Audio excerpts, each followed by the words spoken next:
Yeah. So the core, the name is unfamiliar little bit because this tool I have built myself from the sources.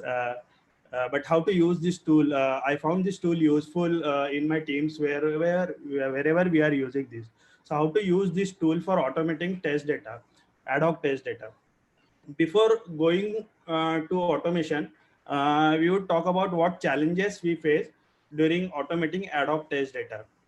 So ad hoc test data creation requires manually changing values in Postman or curl request. So if you are using APIs for your application, then you might need to manually change values in curl request or Postmans wherever you are, however you are creating data. Many times we need to capture value from one API call and pass it to the next API call, which is again a manual intervention that we need to do. Like copy the value which was got in the last response and pass it to the next response.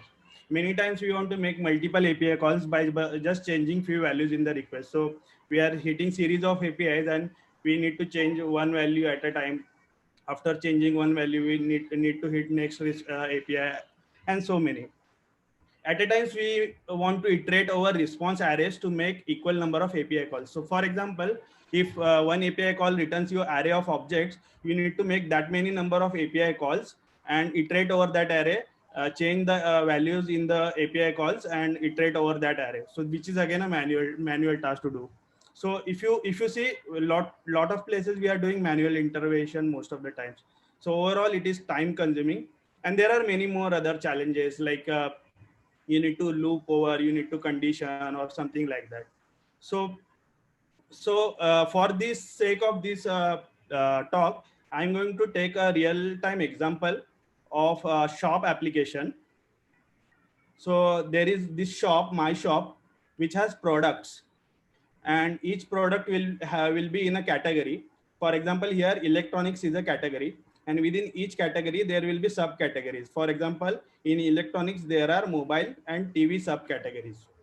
Now problem statement over here is we want to create category multiple times with different names and subcategories within it with different values. Let's say we want to sometimes create three subcategories, sometimes four subcategories, right? Now how would you do that in a normal life situation?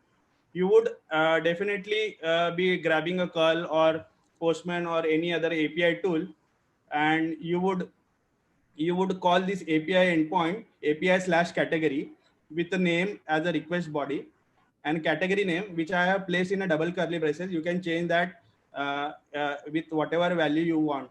You will be doing copy pasting over there. In response, you will get ID of the category, which is nothing but a category ID. And again, when you are creating subcategory, you will be posting to the endpoint API slash subcategory. In request body, you will say subcategory name and category ID in which you want to create subcategory. This category ID could be in a URL as well. But for the sake of this simplicity, I have put it in the body. And in response, again, you will get a body. So steps would be like you would create category and capture ID of a category and create subcategory using category ID in a body. Now, how core can help in this? So core is a tool which has its own scripting language, which is called as a journey programming language. So you can automate journeys of APIs using core and automate sequence of API calls using scripts. Each API call can be designed using request and response templates. So whichever templates you saw in the previous slide, those are nothing but core templates. You can capture values from responses using again extractable templates, and resultant scripts are like command line utilities. And how core does that internally? So there is two golden rules which core uses. Use same captured values, that is correlate. That's why the name here is core, for filling subsequent templates. So whichever captured values it has in its global variable state, it will use those variables in filling subsequent templates. And if at any given moment of time, if some variable from the template is not known at runtime, ask the value of same to the user. So core will ask the values which it doesn't know to the user.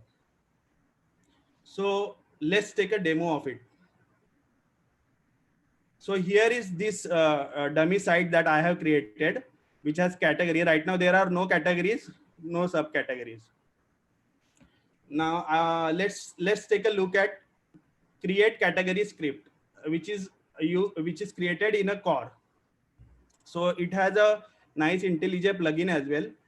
So this is a create category script. If you observe closely, it has post request, which is posting to API/category, and it has a variable category name.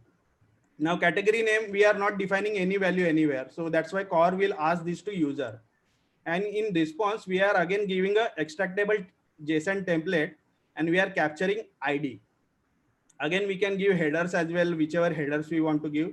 This could be also template. So whichever you see at the rate, beginning with at the rate, these are templates. So at the rate text is a text template. You can change this with any dynamic values or something like that. I'm ignoring just print statements. We will see that while we will run this script. There is a times call as well, like you can iterate through multiple times. So suppose you want to create total n number of subcategories. So this variable value will be got from user, and it will do that many post calls using the category ID which was captured in the previous call. So let's see how it works.